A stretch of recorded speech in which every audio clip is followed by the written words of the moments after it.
My name's Lisa Nash Lawrence, and I grew up on San Juan Island and am a multi-generational islander.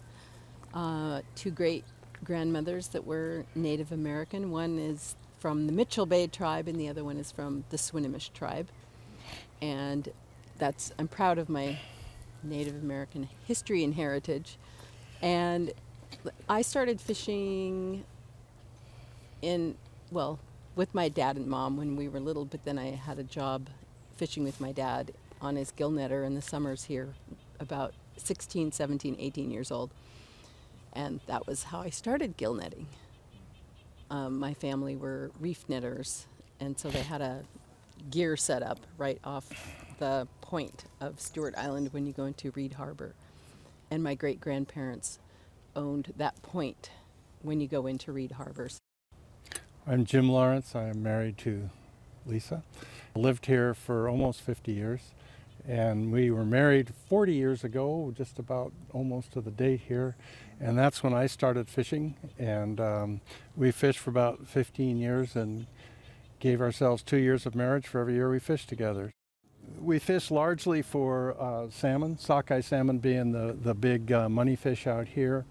I fished in the Columbia River and Grays Harbor, Willapa Bay, Puget Sound. I fished for halibut in the southeast Alaska, and salmon, sockeye salmon again in Bristol Bay through the years. So.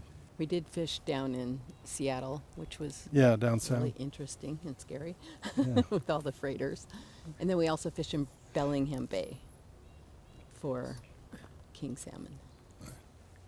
There was an interesting thing that the tribe did when we fished for the tribe, is that the first couple nights you went out, that you gave all your better fish, if you caught a few king salmon or really nice sockeye or whatever, to the tribe for the elders back at the reservation. And it was a really nice feeling to sort of start out by giving away those first salmon.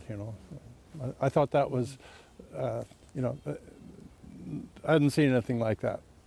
Back when we, back in the heyday when we were, saw ourselves as commercial fishermen, I mean, it kind of ramped up and then faded off in terms of prices. But it was $1.50 a lot.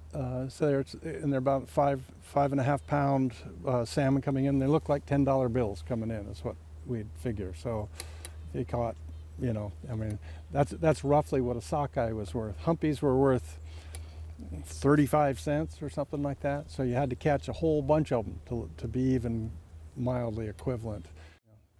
And just wasn't satisfied enough with the money we were making. It was just time to sell boats while you still could and get out. My brother-in-law's, Lisa's brothers, still fish, and they're hanging on. It's a tough way to go. There's not really much of a fishery out here at all anymore.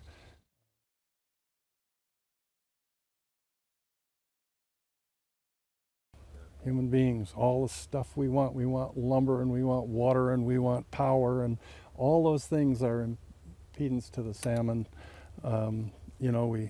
We're just too many of us, I think, that with too many demands on the lifestyle, that doesn't allow nature to sort of do its thing, But I think that the management made efforts. There's always a lot of controversy over the management of the fisheries, but I mean, that'll always be controversial. You talk to anybody and they'll have a different opinion about it, but just too many human beings, too much pavement, too much need for lumber and power and all these things. And the dams. And they just didn't keep the salmon as a high enough priority and prevent some of the things that silt the rivers and kill the smolts.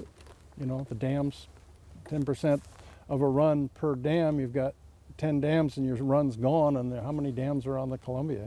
28 or something. I mean, there's just no way that they were going to survive. Salmon are going to survive with those kind of odds against them.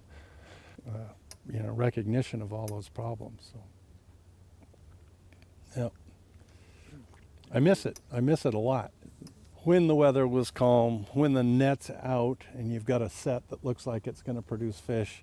And you stand on deck and look to the west and see the sunset, and there's lavenders and oranges and purples, and the whales are going by, and it's just, it was pretty damn unique, you know. I Yeah, mean, we- you're in a place where very few people have been, and you're making a living, and you're with your sweetie pie, and, you know, highest highs and the lowest lows two people could go through together, you know, so, yeah.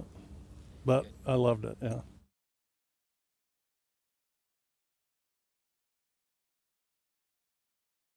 Tread softly, be careful what you eat. Gosh, that's a good question. I think a lot of the visitors are learning about salmon because of the orca. Our southern residents are dwindling their population because of the lack of salmon, and that's a really obvious and easy way to teach people that there's overfishing and that we haven't taken care of the salmon as well as we should. Salmon is a way of life for my family and me. I really miss it. It's very sad that they're disappearing. For me, I really miss being able to go catch a fish and eat it and honor the salmon, but now I just feel like we have to stop eating them. Having this wonderful resource that has vanished for all the reasons that it did is sort of an opportunity to look at all the other resources we have and to think of the millions of reasons that they may disappear. You know, we're seeing signs every day of a changing planet, and it's just time to kind of get off the train we've been on and start getting a little more sensitive to what we're doing. You know, that would be my final thought. Yep. Yep, me too.